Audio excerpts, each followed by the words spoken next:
Praise the Lord. இன்னைக்கு நம்ம லயலோ இக்னாசியாரை பற்றி தான் டீட்டெயிலாக பார்க்க போகிறோம். இந்த புனிதர் வந்து எஸ்பானியான்ற ஒரு நாட்டை சேர்ந்தவர். இவர் ஐரோப்பியாவில் இருக்க ஒரு தீபகற்பத்தில் எஸ்பானியான்னு ஒரு சின்ன நாடு இருக்குது, அந்த நாட்டை சேர்ந்த ஒரு புனிதர். இவர் வந்து பிறந்தது பார்த்தோன்னாக்கா 1491ஆம் ஆண்டு பிறந்தார். இவர் வந்து ஒரு மிகப்பெரிய பணக்கார குடும்பத்தில் பிறந்த ஒரு புனிதர். இவர் அந்த அதாவது ராயல் ஃபேமிலின்னு சொல்லக்கூடிய அந்த ஒரு அரச குடும்பத்தில் பிறந்தவர். அதனால வந்து இவர் இயற்கையாவே வந்து போர், அ சண்டை அந்த அந்த போர்க்கலைகள்ல ரொம்ப சிறந்தவர் ஆக்சுவலா. அப்படி இருக்கும்போது இவர் அங்க இருந்த ஒரு போர்ல பங்கேற்கும்போது, அதில மிகவும் காயப்பட்டு ரொம்ப நாள் படுத்த படுக்கையா வந்து இவர் இருக்கிறார்.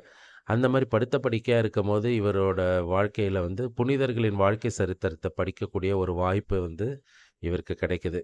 இவர் அந்த ஓய்வு நேரத்த எப்படி பயன்படுத்துறதுன்னு தெரியாம, இந்த கிடைத்த புத்தகத்த படிக்கலான்னு படிக்கும்போது தான், முதல் இவர் படித்த அந்த புனிதரோட வாழ்க்கை சரித்திரம் யாருன்னு பார்த்தா, புனித பிரான்சிஸ் அசிசியார பத்தி தான் இவர் படிக்கிறாரு.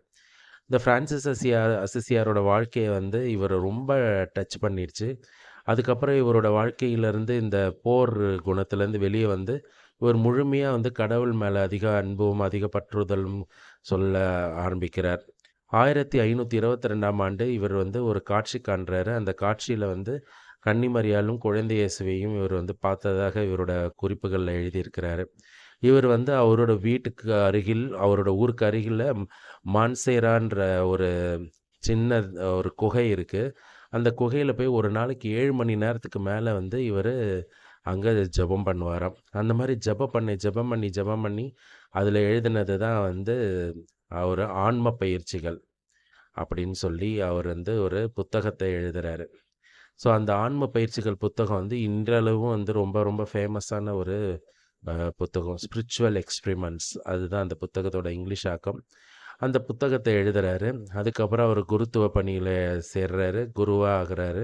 அந்த மாரி குருவா ஆகும்போது அவர் பிரான்சிஸ்கன் சபையில குருவாகுறார். குருவாகி பல நாடுகளுக்கு வந்து அவர் அனுப்பப்படுறாரு. ஐரோப்பியால இருக்க பல ஊர்களுக்கு போய் அவர் பணிகள் செய்றாரு.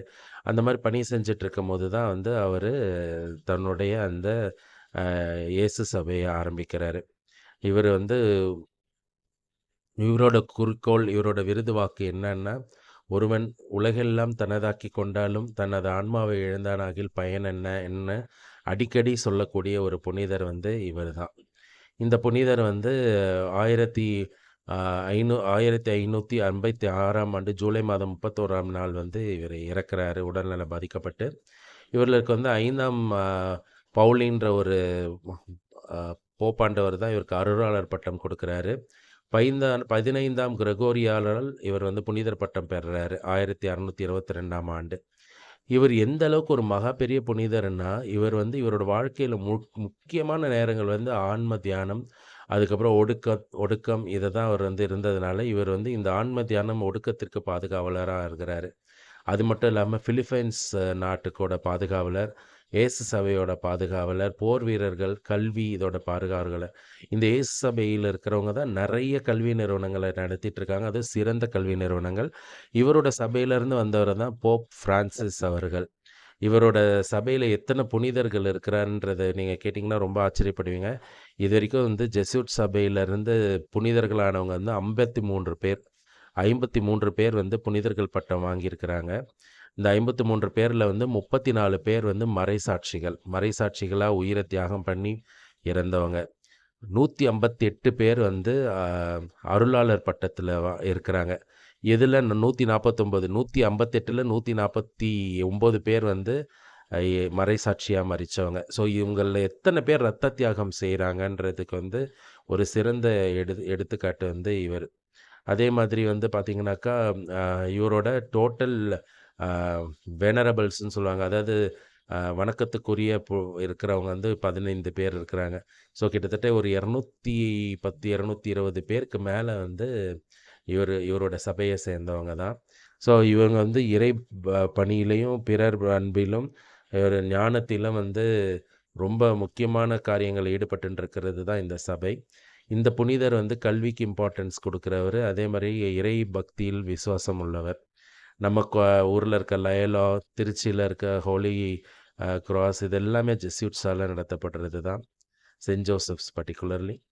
So Trichy Saint Joseph's. So அதனால் வந்து அம், இந்த புனிதரோட வாழ்க்கையை வந்து நம்ம பின்பற்றுவோம். இவரோட சபையில் எத்தனை புனிதர்கள் உருவாகி இருக்காங்கன்னு பார்த்துக்கோங்க. அவ்வளோ ஒரு வல்லமையான ஒரு புனிதர். இந்த புனிதரை பற்றி நாமும் தெரிஞ்சுப்போம். இவரை மாதிரி வாழ்க்கை நாமளும் முயற்சி பண்ணுவோம். இந்த வீடியோவை எல்லாருக்கும் ஷேர் பண்ணுங்கள், சப்ஸ்கிரைப் பண்ணுங்கள். உங்களால் முடிஞ்ச வரைக்கும் வந்து நிறைய பேருக்கு இதை பரப்பி விடுங்க. உங்களோட ஃபீட்பேக்ஸை கமெண்ட்ஸில் போஸ்ட் பண்ணுங்கள். Praise the Lord.